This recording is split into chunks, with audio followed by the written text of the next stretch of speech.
Yo, this is Mike, Ringmaster of the Imagination Circus, and I'm here to do something I haven't really done in a while, but I want to do.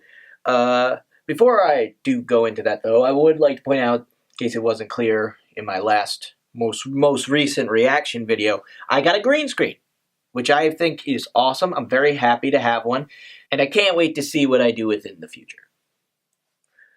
Now, as I was saying, I'm here to do something I haven't really done in a while, a sort of conversation, just a kind of discussion video. My last one was, of course, a video about how I thought the evil clone Queen Chrysalis created of Twilight was the best villain the show had given us, and I was sad to see her go so soon. Though the writers could always do something, bring her back, but honestly, yeah, they don't really. If I wanted to, I could make a whole video about just the things I'd like to see on the show. Which I might just do in the future, but that's a topic for another day. Right now, I want to talk about something. It's going to be as much of a rant and speculation as it is a conversation and discussion.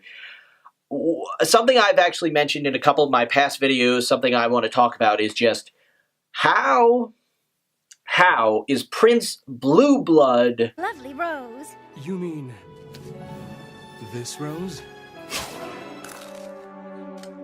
Thank you. It goes with my eyes.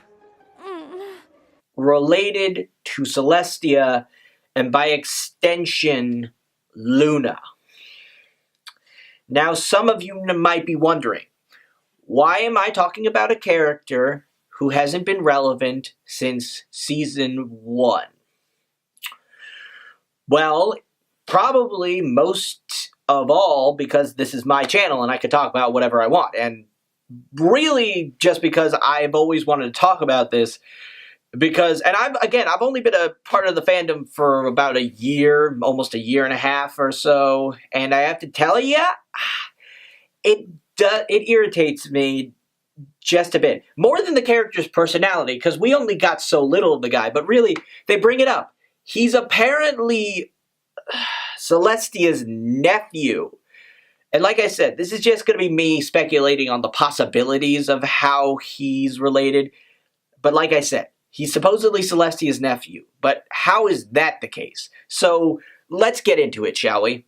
So yeah, he's supposedly the nephew of Celestia and by extension Luna, since we know he's not her kid. But how could that be? Well, we don't know about any obvious other family, and if we even extend the family part to, say, Cadence, who at the very least was not only considered a princess under more than likely Celestia's authority, and from what I understand, she was originally just a Pegasus. Yeah, she was a Pegasus, so, don't need to be a unicorn to become an alicorn and by extension a princess. But that's not important here. What's important is that she's considered a princess, while Blueblood is considered a prince. Now, we've never had a prince by blood. The only prince we've really had, and honestly, considering we never hear him, referred to as such, I'm at best going to call him a prince consort, and that's, of course, Shining Armor. Now, the fact is, we don't know. So, assuming that someone was, say, born royal, then yeah, they'd probably be considered a princess, although from what we've gathered about the backstories of Luna and Celestia, we have every reason to believe that they were essentially placed in charge and not so much born into royalty, as it were. Now, when it comes to Blueblood, we really don't have much to go off of. Like has been said, we know he's been referred to as Celestia's nephew, again, however that works, and we know that he's considered a prince. Well, if that's the case, and it makes some extent, then clearly he must be somewhere in the line of succession, although in this case I'd be willing to bet he's probably behind Flurryheart. But the fact is that if you're behind a baby in the line of royal succession, then you know you're low on the totem pole. And honestly, I'd be willing to say that he doesn't really have much actual responsibility or power behind that title. I'd be willing to say it's mostly a status thing. And I'd be willing to say that that's more or less why he's able to keep his title. In fact, I have a great example to compare it to. If anyone here watching this video is a fan of Game of Thrones,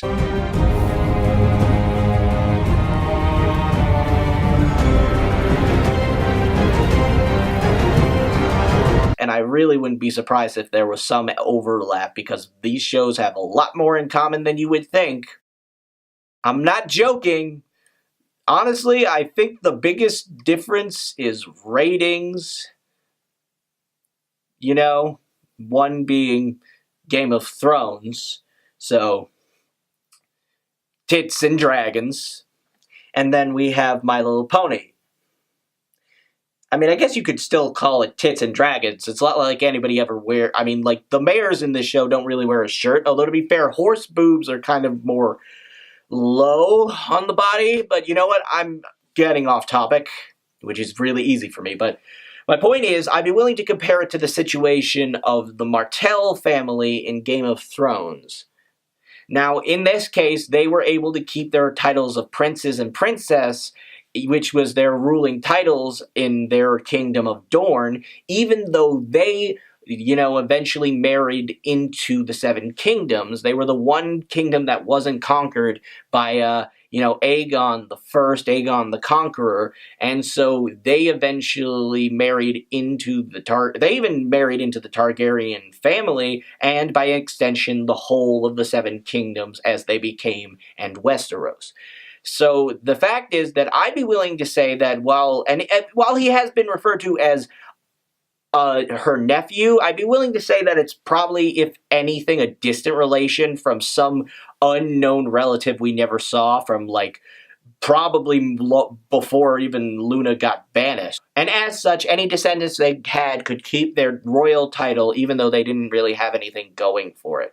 So he might be a really, really distant relation, but that's my theory, and I'm sticking to it. And wow, this discussion and or rant kind of turned into a theory video. There wasn't even any ranting.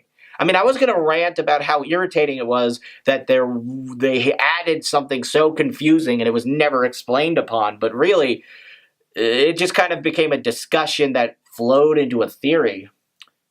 And while I don't really have any evidence, so let's call a spade and refer to this one as a hypothesis, okay? Because I don't really have a lot of emphasis. I don't really have any evidence to prove that this is anything but speculation. So again, that's basically a hypothesis. So let's go with that.